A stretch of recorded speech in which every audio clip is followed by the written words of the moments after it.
Good evening, you're watching Estuary News. Coming up, we take a look at a local business's move to new premises after 118 years of being on the same site. We also find out what happens when victims of crime meet the perpetrator. We head to Scunthorpe and to the opening of another training centre. And we visit the East Marsh to find out whether the area has improved following recent multi-agency activity.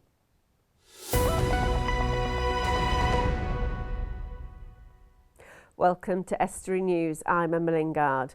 Now, at the heart of every community is usually a church, a pub and the local newspaper. When the printing presses ceased at Grimsby's newspaper a number of years ago, staff were left rattling around in a big building.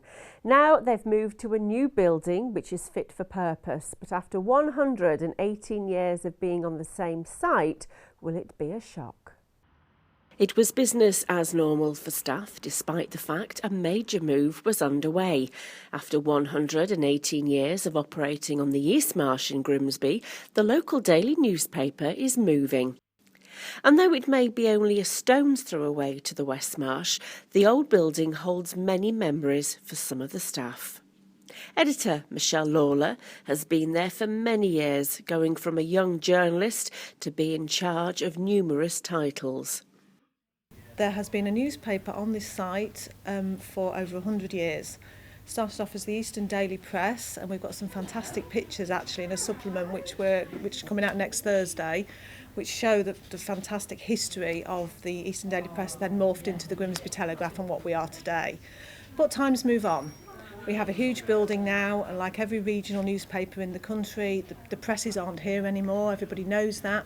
Still very much a daily newspaper alive in Grimsby. Excuse me. But it was time to move, really, the way we are. The building has outgrown us, if you like. We need to move to the heart of Grimsby Town Centre now, which is where we're going, and we're all very excited to be going there. Another long-serving stalwart is Michelle Hurst, who, like her colleagues, is looking forward to the move and a new building. I've seen many changes since I've worked here, and when I first started here, of course, we did the old-fashioned paste-up way, and the technology and the machinery, which was huge.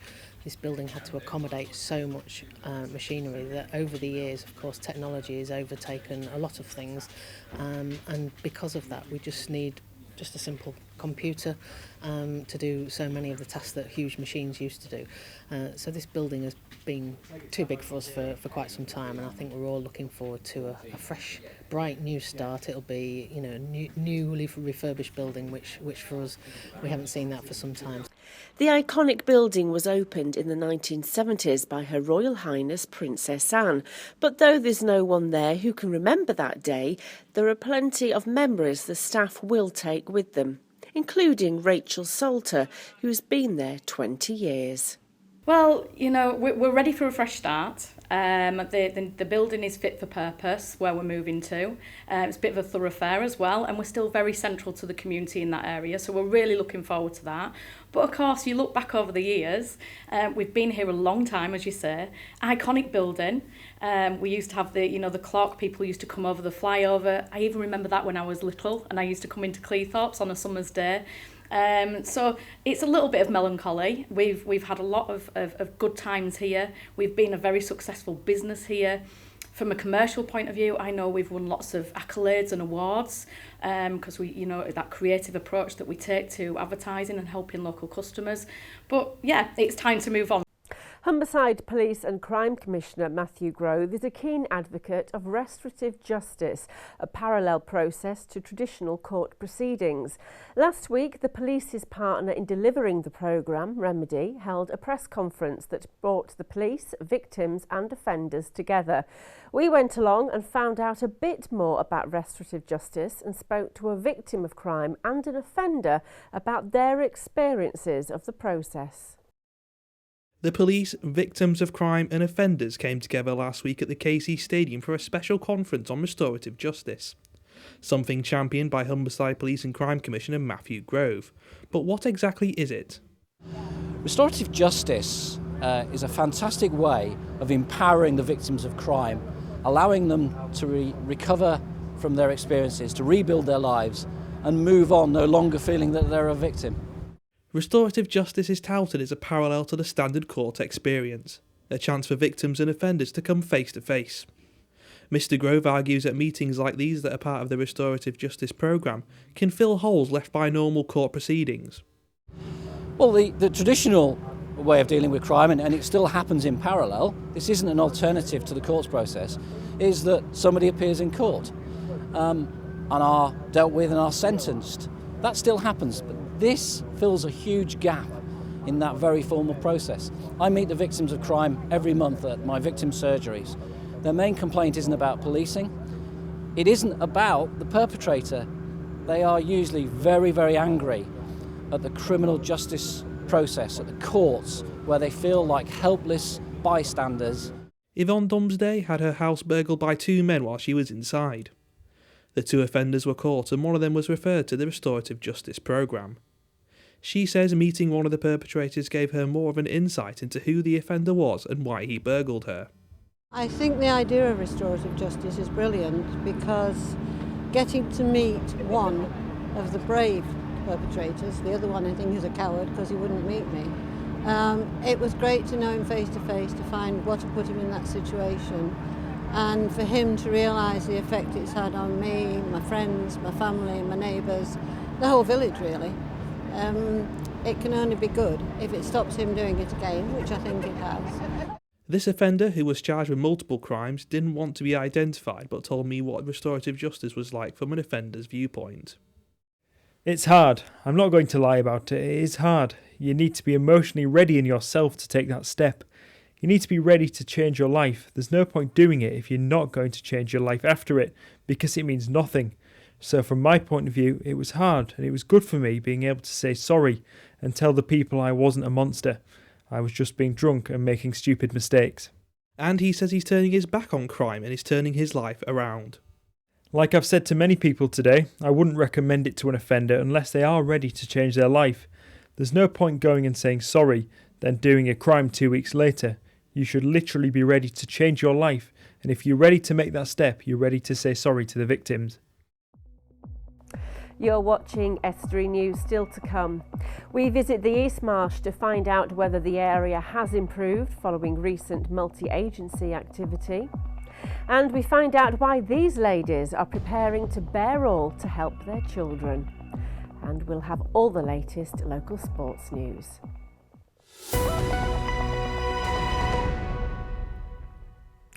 Last month, the Humber UTC opened in Scunthorpe to provide skilled students to work in the renewables industry in places like the Awell Marine Energy Park. Now, North Lindsey College has officially opened its Engineering Technology Centre with a very similar aim. We went along to the opening. A few weeks ago, the Humber UTC opened in Scunthorpe with the aim of plugging a skills gap that will be required with the arrival of renewables to our area. Now North Lindsey College is aiming to follow in those footsteps with its new Engineering Technology Centre.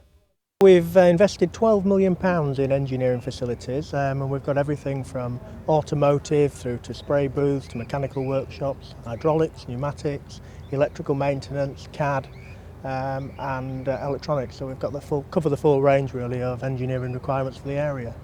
Each room in the £12 million centre is sponsored by a business, and as we covered in the summer, companies such as Just Car Clinic are offering job and apprenticeship opportunities to students at the centre, which the College Business Development Director says gives its students a huge boost. We have close links with employers in lots of different ways. So some employers will mentor our students, they'll offer work experience or work-based projects that are actually based within a business, so that our students really get to understand the expectations of employers.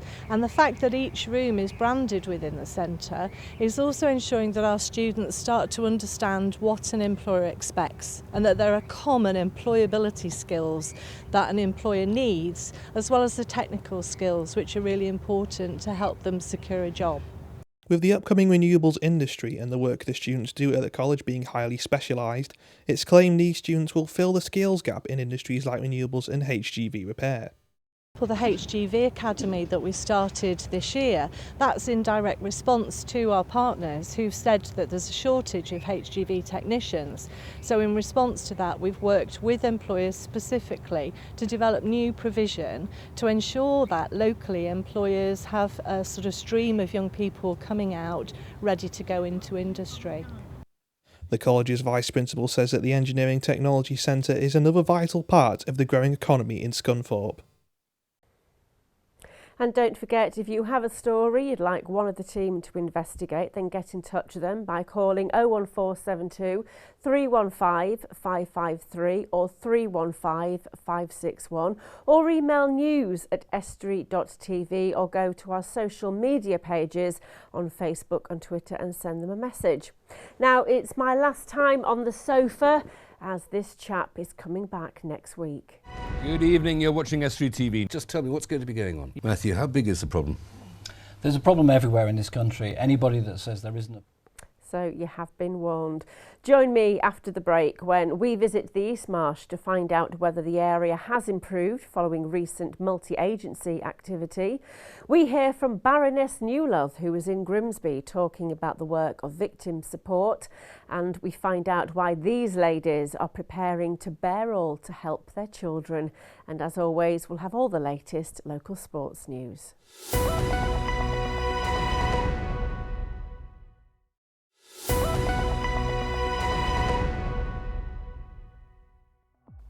Welcome back. You're watching Estuary News. Still to come, we find out why these ladies are preparing to bear all to help their children.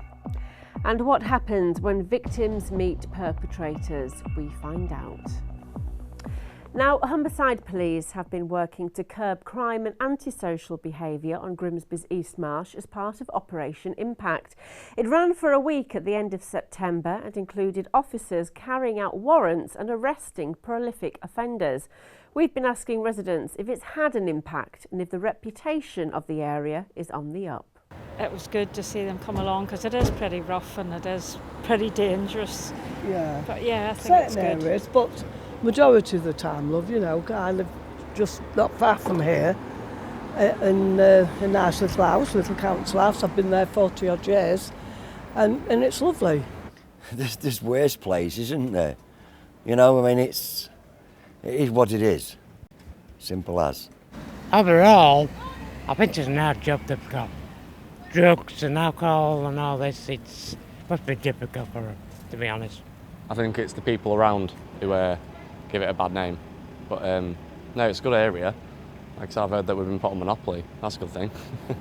And there has been more police about than normal. Yeah. And what do you think about that? I think that's a good thing, yeah. I mean, obviously it's a deterrent for people that's going to cause trouble. They might see the police and stop. I can't say no. I'm first generation English. My life's been destroyed by people at the dole office. I can't get a job. That's Grimsby for you. A group of women who are all mothers to children with disabilities are preparing to take part in a special fundraising event. The mums are producing a calendar with the aim of raising money for local and national charities for disabled children. However, as always, it's a calendar with a difference. We went along to meet them before the photo shoot. The idea of women getting their kit off for a calendar became popularised after the Calendar Girls. Now a group of mothers from North Lincolnshire are following in their footsteps, but for a special cause. Basically, we're here to finalise a boudoir calendar that we're putting together to raise money for the charities that have supported our disabled children. A friend of mine has had a boudoir shoot with Jo, and I'd seen her pictures on Facebook and had a look. It just so happened at the time that Jo had put that she was looking for somebody to raise some money for some charities. I've been doing that anyway, so I just thought, what a brilliant idea. All the mothers involved in the shoot have disabled children with varying disabilities, and are all helped by local and national charities that do a lot of work with disabled children, and they all stand to benefit from this calendar. There's 6 or 7 charities, isn't there, in total? Yeah.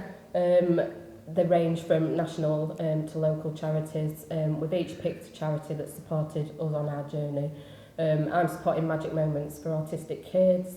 A couple of the others are supporting Sheffield Hospital and Scunthorpe General Hospital, the Daisy Garland Trust. Is it the Everett's? Yeah, and one of the local schools, St Luke's. While the idea of the calendar may not be the first thing that comes into people's heads when it comes to fundraising, all the mothers involved are doing it out of love for their children and a desire to help their children lead as normal lives as possible. It's very important because we all have children with disabilities, so we'd like to raise money for the children and to benefit them and children in our local area that have got different needs. It's also about raising awareness. Some of the disabilities that our children have are more common than others. Some of them aren't well known at all. Some people have preconceived ideas about those disabilities, so we're trying to raise awareness. And a couple of the disabilities are totally invisible. They're not, you can't see them. The fundraising efforts have captivated the local community, who are getting behind the calendar when it launches in late October. Now here for a quick look at the news is Dan Kemp. Dan, what have you found today? Good evening. The first story is breaking news today. This is the tour of Yorkshire. Okay. Host cities or host towns have been announced for this year. And who is it in Which Yorkshire? is very exciting. Well, the one that I think is most important to us is Beverley. Okay. But other places like Middlesbrough, which is a strange one as far as I'm concerned. Yeah, I think there's a bit of an outreach programme going on there. Doncaster, Otley, Scarborough and Settle as well. Because obviously Scarborough had it last year. They're at the end of the first day and that was successful. Is Beverley a definite? Yes, Beverley's a definite, but we don't know at which start or finish that will be. But it's still going to be a 3-day event. They did want it to be a 4-day event, but they decided that wasn't viable. So, and I think it was very popular last year in Beverley as well. Because I went as it went through Beverley, and the roads were cramped. So hopefully, I remember going on the build up to it, and everywhere was decorated with bikes and the colours of the Tour de Yorkshire. It was obviously very popular in Bridlington last year as well. And it appears they haven't got a start or a finish this time, but let's hope Beverley has the same amount of success. By that, so what is it? Just remind us of the month that takes place. It's the bank holiday weekend in May. Bank holiday weekend. Yeah, I think it's the Friday, the Saturday and Sunday. People were complaining last year that it wasn't Saturday, Sunday and Monday, with it being a bank holiday. Yeah. Okay. But they've stuck with it. Good. Next story. Yeah, this is the next story is the gas main damage in Laceby that happened last night. Yeah. This is now being repaired, but it's going to take until tomorrow, we think, until everything's back up and running. Okay, So there was over that was just a brief story. 1,000 homes affected. 1,350 according to the Grimsby Telegraph, and it's now been repaired, but they're now working on recommissioning the pipe to make sure the supply's back on for the village. Okay. Quick one, last story. Final story is the Vulcan Bombers farewell tour. Places where you can see it near Hull tomorrow. This is in the Hull Daily Mail. And we don't know the exact times yet. That's going to be revealed this evening. Okay, maybe you can After put we've them gone on off our the air. Facebook page. Possibly, so yes. can have a look at we those. know Brough and Gilbert are a couple of places where you will be able to see it. Okay, brilliant. Thank you very much for that, Dan. Being a victim of crime is not a nice thing to go through. Earlier in the week, we heard about Remedy, where victims meet the perpetrator to resolve issues. In Grimsby, Baroness Newlove, the Victims Commissioner, was in town to talk about the importance of victim support. We're here today in Grimsby Town Hall to speak about the needs for victims, and we've got all the victim services that are working jointly with the Police and Crime Commissioner. Well, today is an opportunity to bring all the agencies together that are working with victims. It's about putting victims at the heart of everything that we do, and this is an opportunity to really understand exactly what we are doing, where we can make improvements, so we can genuinely and practically make a difference to people's lives. But essentially what's happening is that it's an exploratory way of really supporting victims and victims of crime to put them at the very heart of the work that we all do. Well, I'm really pleased to be here today at the Victims Networking event. We've got a coming together of voluntary sector and public sector organisations who are working together to try and improve the way that we help victims and assist them to actually recover from their experiences. Well, it's a dialogue, isn't it? If the only way we can discover truly what is going on is by talking to each other, understanding what the victim experience is like, understanding where we need to change things, and making sure that we actually do what we say we're going to do, change things for people in North East Links, so when they unfortunately become a victim, they can receive something that is personable, that is supportive, and that can enable them to move forward with their life. There is nothing more important to me than actually helping victims to recover. The small number of people that become victims of crime and very serious crimes we absolutely owe them a debt to do everything we can to help them to rebuild their lives and to move on and get back to a proper life again. The fact that we're doing this really in North East Lincolnshire is fantastic. You know, there's lots of places up and down the country that have got good partnerships, but for me, the reason why this is possible is because of the integrity of the partners. North East Links is a very small borough, and we all know each other, we all work together, we've got to work together. And for that reason, you know, the interface, the dialogue, the quality of working together is really, really unique. It's very important because the needs of victims need to be recognised with dignity and respect, and they need to work together, because there's nothing worse than going from one agency to the other, constantly repeating something that's so traumatised to them, so personal to them. And so this is really important to be here to make sure they're aware of what organisations are out there, and that the Police and Crime Commissioner really knows the quality of service that they are supporting victims through the criminal justice system. And now here's Dan with the sport.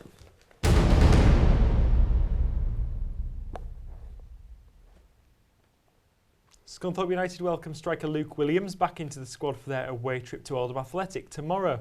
If he features, it'll be his first appearance since picking up an injury on the opening day. It'll also be the first game in charge for Saturday's opponents for former Blackburn midfielder David Dunn. Elsewhere, Grimsby Town are at Braintree and look set to be without striker John Paul Pittman for the game. Omar Bogle and Padraig Amon are both vying to replace him in the starting lineup. Meanwhile, North Ferriby United hosts fellow National League North outfit Nuneaton Town in the FA Cup qualifier. On that game, assistant manager Mark Carroll says the opportunity for a cup run is not to be sniffed at for the villagers. Having been part of the setup that won the FA Trophy last season, he knows it's valuable to the club. You know, financially, it's massive for the football club. We don't have a massive fan base, so every penny counts. So yeah, and it's also good to sort of put yourself against different, because you come up against different teams from different divisions. You know, with the cup run we had last season, we played a lot of teams from sort of down south.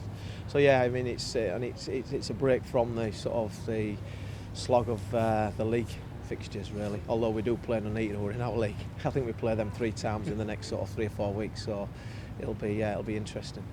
And you can see more from that interview on the Estuary TV Facebook page. And quickly, Rugby Union tomorrow, Hull Ionians look to keep up their strong start to National League 1 as they host Coventry.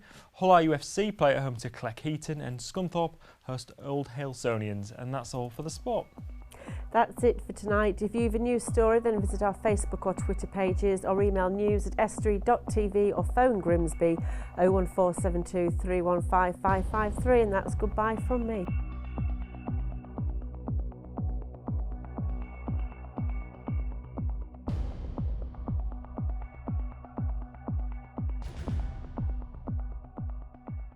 Estuary TV weather, sponsored by Grimsby Institute for a brighter future.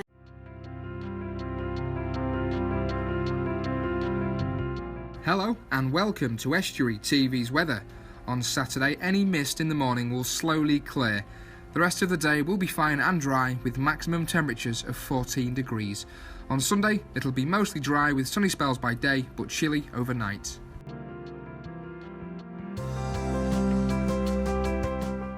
Estuary TV weather, sponsored by Grimsby Institute for a brighter future.